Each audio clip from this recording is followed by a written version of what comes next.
Hey there, I'm Alex Bazotsky, founder of Business Booster. I'm here to talk to you about the transportation growth method. Look, I think it's one thing to bring in a coach and fix here and there a little bit, but it's a whole different story to build a business with the end goal clearly in your mind. To build a unified, well-oiled machine where every department, from dispatch to safety, is perfectly synced, running as smooth as a truck engine.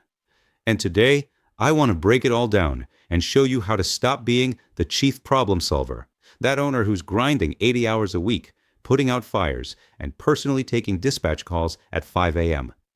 I'll show you how to transition to managing a fully synchronized mechanism, where all you have to do is pull one lever to get all the gears turning, so the business runs like clockwork, completely systemic and smooth.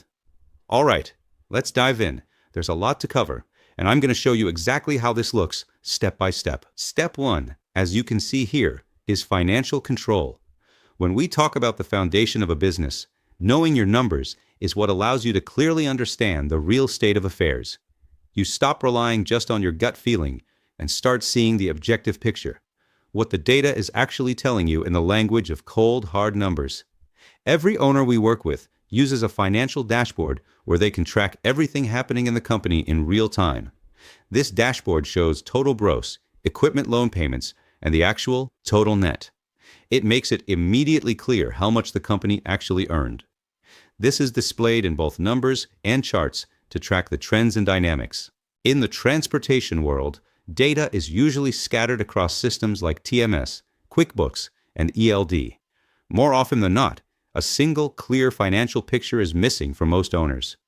Revenue on the accounts can look massive, but after truck notes and taxes, the real net profit often ends up at zero. With this dashboard, the owner always sees the real story on the total net. For instance, right here, the total gross is $22 million, and the total net is $2 million. Of course, there's lots of different components to tracking beyond just having a dashboard show up like this. But at the core of all of it is the budget, right?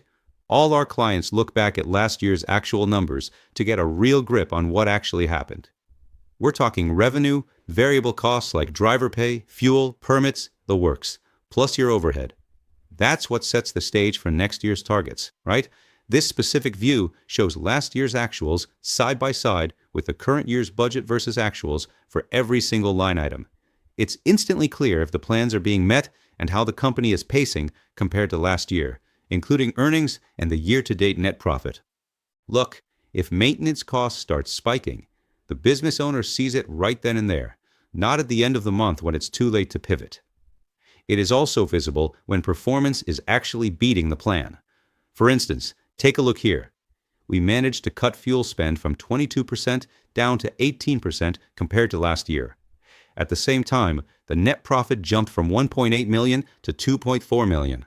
Also, something that's crucial specifically for the trucking business. We define the acceptable level for debt service. The system looks at what percentage of the revenue can safely go toward debts, so the company doesn't hit a dryout. That's a situation where the revenue is massive, let's say $25 million, but every cent is just going toward paying off the banks. Let me show you a real-world example. In this case, the company had $19 million in revenue, but the actual net was only $71,000. That is just 0.2% of the revenue. If you look at the breakdown, here's what the costs look like: drivers, fuel, tolls, payroll admin, and operating overhead. After all that, the net was just only $71K. When we implemented our model with this owner, the net profit grew to $959,000, and that happened even though the company added new trucks and took on more debt. Now, that's great because it'll save a lot of money. But that doesn't mean a thing if it just sits in an Excel file or on a dashboard, right? I mean, what are the actual actionable steps that need to happen to get that kind of growth in the business? On top of the financial and budget dashboards, we've got a performance dashboard for the metrics that actually drive your revenue. In a trucking company, we're looking at things like total miles, RPM, your active truck count, miles per truck, fuel cost per mile, and maintenance per truck. We set a target for every single one of those, and those targets become the ground rules for the team. Look at how this works with RPM. For example, let's say we set a hard floor at $2.60 a mile. In the past, a dispatcher might have thought, the main thing is to keep the wheels turning, so I'll grab any load, even if it's cheap. But now the rules of the game have changed. We have a clear RPM policy, and that's what the dispatcher lives by. The owner tells dispatch, look, our baseline is $2.60. Anything lower, and the company is bleeding money. Your goal is to hunt for freight above that floor, so the company and you actually make a profit. This triggers a massive shift in behavior. The dispatcher stops just dumping loads and starts cherry-picking the profitable freight. Once these rules are in place, the dashboard is no longer just a pretty picture. The business owner sees the company goals, the plan, and monitors the execution in real time. Honestly, it gives the owner that sense of security and peace of mind that is so lacking in this business. But listen, there's something easily 10 times more important. It's the ability to delegate these figures or goals to the team. It must be done in a meaningful way, of course. It all kicks off with what we call building an outcome-based organizational structure. Right? Now, what do I mean by that? I'm talking about breaking things down role by role. Forget about just the daily tasks or the busy work. We're looking at the actual results they produce, right?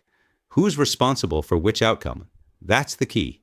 For example, let's say the company goal is $10 million in revenue with an about 18% gross profit margin. We then break that goal down further. The dispatch manager, for instance, has specific KPIs to hit that target, keeping the RPM at a $3 floor and hitting the required mileage based on that RPM. We're also tracking dispatch costs and truck profitability so the company stays in the black. At that point, those numbers stop being your personal headache and become the responsibility of that role. Then we drill down even deeper to the individual dispatchers reporting to that manager. One might be running a pod of 5 to 7 trucks and their RPM, and another handles 7 to 10 units. The end result? Everyone is pulling toward the same big picture goal, but each person is owning the specific slice they actually control. So now they can answer the question, how am I creating value for the business? I'm hitting these specific targets right now. It's huge to show this to your team, and honestly, it brings a ton of clarity to what actually moved the needle. But look, people forget stuff, right? As time goes on, they'll probably forget this org chart even exists. So you need a way to make it stick. At Business Booster, we've got battle-tested tools and templates to help you lock this in. And one of the first moves I think is absolutely crucial is having a job description that bakes in these specific numbers. Take this dispatch manager job description as an example. Right inside, we've listed their specific deliverables. We take the RPM targets and mileage goals from the dashboard and bake them right into the job description. Basically, you're telling your manager, look, these are the metrics we need to hit. This is what makes your role profitable for the company. To get there, say, hitting a $3 RPM floor, here's exactly what you're responsible for. We'll sync up on these numbers every Monday during a quick huddle. In the end, it's a win-win. Yes, you have a base salary, but your main bonus is tied directly to hitting those RPM and mileage targets. Look, this is how metrics become real for employees. They can take ownership of them. The owner stops being just a boss and becomes a coach. It's now in the owner's best interest to help people hit their goals. This builds a mentorship culture. The owner helps employees track their performance. Timely reactions are needed when things go better or worse than the plan. This helps lead the team to a common goal.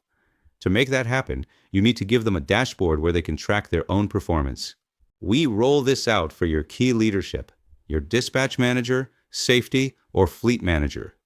We've built specific tools and templates to help automate this entire process. Even if it looks like a simple dashboard, what it actually is an accountability tool, right? You tell them, I need you to fill this out, have it ready on Friday, and we'll review it together on Monday. Bit by bit, you're monitoring and coaching your team to crush these goals. By the end of the year, you're always in the loop on exactly how they're performing, right? Besides this dashboard, there are plenty of other tools. I won't get into everything today, but the idea, if you notice the trend here, is that we move from financial control of the business, where we compare plan versus actual.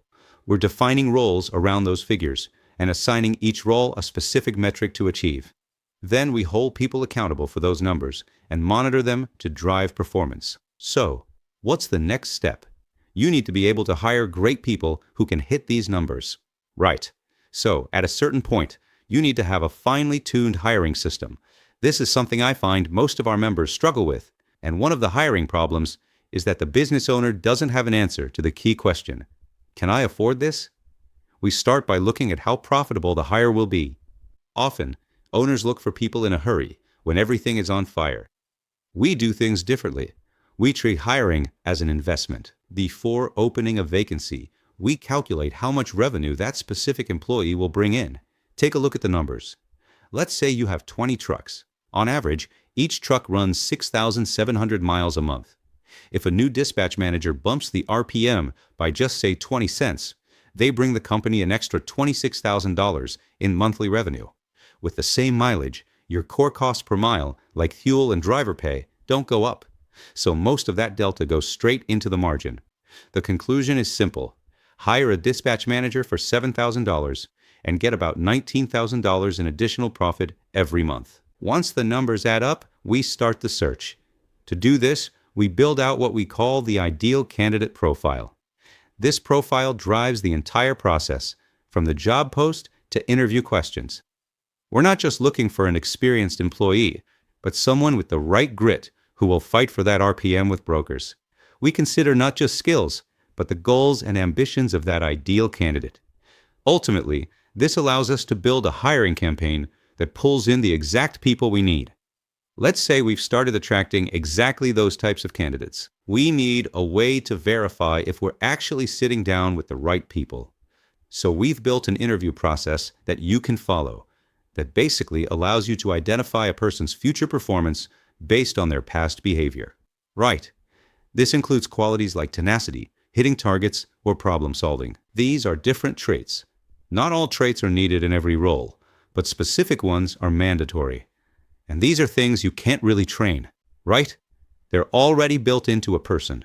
Their past experience either proves that traits exist or it doesn't. So we have a very specific interview process we'll show you. This interview makes it clear if a person has the traits needed to reach deliverables and hit our revenue targets.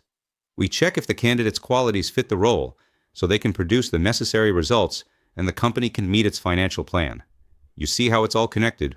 So, what do you do once you find the right people? You need to be able to train them to do their job, right? Essentially, you have to take what's in the job description and create a training plan that matches it. It should include everything that's required of them. You must have a standardized way to show them how to do it. The good news is we've already built out the standard operating procedures for every key role: dispatch, safety, and fleet. For instance, here's a manual for a dispatch manager. It breaks everything down step by step, from rules for negotiating with brokers to how to handle a truck breakdown at 3 a.m. This is just one example of a role, but it has everything, from the training system to daily workflow and all the necessary checklists required for that specific role. These materials are very detailed. For dispatchers, we have a separate 2-week onboarding program. It includes everything needed to successfully handle the dispatcher role, from the specifics of U.S. roads and driver HOS regulations to broker negotiation techniques. You don't need to be a personal trainer for every single employee. The system itself will train the employee to work according to your standards. Looking at our documents, you'll probably think, this is great, but I need to adapt this for my company. At Business Booster, we don't just hand out templates. Based on your company's data, we develop ready-made policies and procedures tailored specifically to the member's business. When dispatchers have a playbook for every scenario and clear targets, those 5 a.m. calls stop. The business owner gets a company that is actually scalable. Most likely, right now, you're feeling a bit of anxiety about how much work actually needs to be done, right? We need to put together a solid budget. We've got to turn that budget into a functional tool so every person on the team knows exactly which numbers they are in charge of. We need to evaluate hiring instruments and calculate the ROI for every role. This is necessary so that hiring brings in profit, not losses. We must bake our targets right into the job descriptions. That's how we create direct accountability that the employees sign off on. We need to design the entire recruiting process to find the exact types of people who are capable of delivering the results we need. We need to create a training process that perfectly matches the job description, ensuring there is a specific technology for every action in the business. None of this happens overnight, right? But it does happen over time, in small, manageable steps. And the most important thing, nothing has to be developed by the owner alone. We provide all of this in a turnkey solution. And one thing we really encourage and do with all of our members to help with that is a 3-page strategic plan where the whole business can be thought about 5 years in advance and broken down piece by piece all the way down to the quarter. We even plan the hours in your calendar where you're working intentionally on the future. Now, that doesn't mean you're working on the future every day and every hour, but say 5 hours a week is spent on the things that really matter, things that impact the long-term perspective of the business. It all starts with what you see here. This is a simple 3-page strategic plan that includes the business foundation's annual and monthly goals. Then we take those goals and put them into your calendar.